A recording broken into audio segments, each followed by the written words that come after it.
Willie Nelson isn't just a country music legend, he's a walking, singing symbol of American rebellion. With his iconic braids, weathered face, and voice like warm smoke, he's serenaded generations with songs that feel like truth. But behind the stage lights and standing ovations is a man who's been hunted by the law, cornered by the IRS, and nearly crushed by the very system he's always defied. Arrested for marijuana more than once, chased for millions in unpaid taxes, written off by some, worshipped by others. Yet every single time, Willie came back swinging, with a song, a smile, and a quiet refusal to give up. What happens when the government takes everything? When your lifestyle becomes a crime? This is the untold story of Willie Nelson's legal battles, outlaw life, and the unforgettable album that saved him from ruin. And what happens next will change the way you see him forever. Before the tour bus busts and federal raids, Willie Nelson was already on the system's radar. In the 1970s and 80s, as he redefined country music with a gritty, honest voice, his personal life was drawing attention for all the wrong reasons. While Nashville polished its stars, Willie was out in Austin, growing a beard, braiding his hair, and writing songs that sounded like confessions. His music became the anthem of a new genre, outlaw country, a rebellion against the manufactured sound and image the industry was pushing. But it wasn't just marketing. Willie was the outlaw. He hung with bikers, smoked openly, drank deeply, and lived as freely as his lyrics suggested. Run-ins with the law were inevitable. Minor infractions, warnings, and the occasional close call piled up in the background. But Willie never backed down. His philosophy was simple. He wasn't hurting anyone, and the law had no business telling him how to live. Fans loved him for it. They saw a man who spoke their truth, someone who didn't pretend to be perfect. But the truth was, the seeds of much larger trouble were already being sown. Financial mismanagement, tax oversights, and a carefree lifestyle were adding up. And just as his star was rising higher than ever, a storm was forming quietly in the distance. It wouldn't be long before Willie's carefree world came crashing down, under the full weight of the United States government. But in these early years, before the headlines screamed scandal, he was just a man singing songs, chasing freedom, and unknowingly drifting straight toward the biggest battle of his life. The year was 1990. Willie Nelson had been on top of the world, beloved by fans, respected by musicians, and living the outlaw dream. But behind the scenes, something was very wrong. Years of financial mismanagement had finally caught up to him. His accountants had taken questionable deductions. Risky investments had gone sideways, and the IRS was watching. Then came the hammer. The government claimed Willie owed $16.7 million in back taxes. Not hundreds, not thousands, millions. Practically overnight, the IRS launched one of the most aggressive actions ever taken against a celebrity. They seized his properties, his Texas ranch, recording studios, family heirlooms, even his beloved musical instruments. Agents showed up and started emptying out his world. For a man who had spent his life giving back, performing for farmers, raising money for disasters, showing up for anyone who asked, the betrayal was devastating. But it wasn't just the government he was up against. The headlines were brutal. Critics painted him as irresponsible. The public was stunned. Willie, the gentle rebel with a guitar and a smile, was now the center of a financial scandal so big it seemed impossible to fix. Many would have disappeared, declared bankruptcy, hidden away in shame. But not Willie. He didn't run. He didn't deny. He did what he always did. He turned to music. He picked up his guitar, sat down in the studio, and decided to fight back with the only weapon he'd ever needed, a song. And what came out of that moment wasn't just another album. It was a lifeline, a message, a challenge to the very people who tried to take him down. The IRS thought they'd buried him, but they didn't realize legends don't fold, they write their way out. In the aftermath of losing nearly everything, Willie Nelson didn't wallow in shame. He got to work. With the government breathing down his neck and debt piling higher than most people see in a lifetime, Willie came up with a plan so bold, it shocked everyone. He would make an album. Not just any album. One designed specifically to pay off the IRS. No middlemen, no record label cuts, just Willie, his guitar, a studio, and the truth. The result was the IRS tapes, Who'll Buy My Memories, a stark, stripped-down acoustic collection of old songs re-recorded with raw vulnerability. No studio tricks, no flashy production, just Willie's voice, filled with weariness and wisdom, telling the story of a man who had been to the brink. He struck a deal with the IRS, let him sell the album directly through an infomercial, and the proceeds would go straight toward his debt. Fans responded instantly. They didn't just buy the music, they bought into the redemption. They saw Willie not as a fallen star, but as a man trying to make it right. Donations poured in. Support grew. Slowly, piece by piece, the mountain of debt began to shrink. Willie also took to the road, performing tirelessly to raise more money and keep his name alive. Every ticket sold, every album purchased, was a middle finger to the forces that tried to break him. He never once begged for sympathy. He just played. The IRS may have taken his home, but they couldn't touch his spirit. And as the dust began to settle, it was clear. This wasn't the end of Willie Nelson. It was the beginning of a second chapter, one built not on fame, but on survival. And the Outlaw was just getting started. By the time the IRS had been paid off, Willie Nelson had already reclaimed his place in American culture. But even as he put his financial battles behind him, the law wasn't finished with him yet. In 2006, while traveling through Louisiana, state police pulled over Willie's tour bus. What they found made instant headlines: nearly 1.5 pounds of marijuana, plus a stash of psychedelic mushrooms. To most, this would have been a career-ending scandal. But for Willie, it was Tuesday. He owned up to the drugs, accepted the misdemeanor charges, and walked away with a fine and community service. There was no apology, no dramatic press conference, just a calm acknowledgement that he was, once again, doing what he'd always done. 4 years later, it happened again. In 2010, at a Border Patrol checkpoint in Sierra Blanca, Texas, agents searched his tour bus and discovered 6 ounces of marijuana. Once again, charges were filed. Once again, headlines flared. But something had changed. Public opinion wasn't against Willie. It was with him. Fans laughed off the arrest. Late-night hosts made jokes about it. Protesters even rallied behind him, calling for marijuana reform. To the public, this wasn't criminal behavior. It was Willie being Willie, but underneath the humor was a serious reality. Willie Nelson had become a flashpoint in America's changing view of cannabis. The law might have treated him like a repeat offender, but to millions, he was a pioneer, a man ahead of his time, someone who refused to hide what others were too afraid to admit. And even as the arrests kept coming, Willie stood firm. He wasn't trying to stir controversy, he just believed in the right to live his way. The weed, the music, the freedom, it was all connected. And nothing, not even the flashing lights of a patrol car, was going to change that. Willie Nelson didn't just use marijuana, he stood for it. At a time when smoking a joint could land you in jail or cost you a career, Willie leaned back, lit up, and smiled. It wasn't just defiance, it was philosophy. He believed in personal freedom, in the healing power of the plant, and in the idea that what you put in your body should be your decision, not the government's. And he didn't just talk about it in interviews or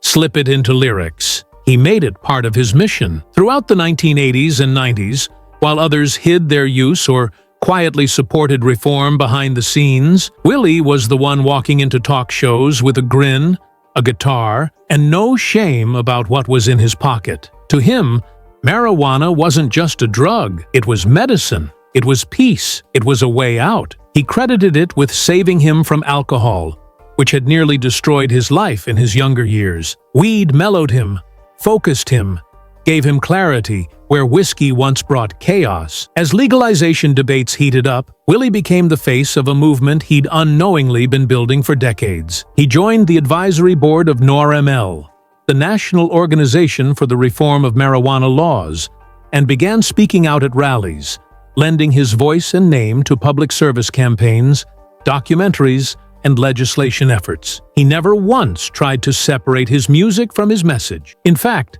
the message was the music. Songs like Roll Me Up and Smoke Me When I Die were more than catchy titles. They were declarations of freedom, and fans didn't flinch. They embraced it, because by then, Willie had become more than a musician. He was a symbol, a walking, talking contradiction to the stigma that said marijuana made people lazy, dangerous, or less than. Willie was proof that you could smoke weed, be wildly successful, stay sharp, build a business, raise a family, and outlast nearly everyone in your industry. He didn't just consume cannabis, he commercialized it. In 2015, he launched Willie's Reserve, a marijuana brand that promised quality, honesty, and a little bit of outlaw attitude in every jar. He wasn't chasing a trend, he was the trend before anyone else was ready. But even as cannabis culture became mainstream, Willie kept his tone grounded. He never gloated, never mocked those who had once opposed him. Instead, he reminded people of those still sitting in jail for non-violent cannabis offenses. He pushed for reforms that included not just legalization, but justice. He wanted fairness, equity, redemption, and he made sure his brand gave back, supporting growers, local communities, and criminal justice initiatives that aligned with his values. Through it all, his image didn't suffer, it soared. The outlaw country singer who had once been arrested for a few ounces was now sitting at the table with lawmakers, entrepreneurs, and activists. His influence stretched beyond music, beyond fame. He was shaping policy, shifting minds, opening doors, and yet, despite the headlines and endorsements, Willie never let it go to his head. He was still the same man on the bus, still rolling his own joints, still playing for packed crowds with the smell of weed floating through the air. The world had finally caught up to what Willie had known all along, that marijuana isn't a crime, and truth can't be silenced forever. His advocacy didn't dilute his legacy, it defined it. It showed that being an outlaw doesn't always mean breaking the rules. Sometimes it means changing them. And for Willie Nelson, that quiet revolution started with one lit joint, a deep inhale, and the courage to say, "I'm not hiding." For over 60 years, Willie Nelson was never seen without two things, his guitar and his weed. The image was iconic. Willie on a tour bus, braids down to his shoulders, a haze of smoke curling through the air, strumming chords while the world spun around him. Marijuana wasn't just a pastime for Willie, it was part of his being, his music, his spirit. But in 2019, something changed. Quietly, almost humbly, Willie announced something no one expected. He had stopped smoking marijuana. For fans, the news landed like a shock wave. This was the man who had rolled joints on the roof of the White House.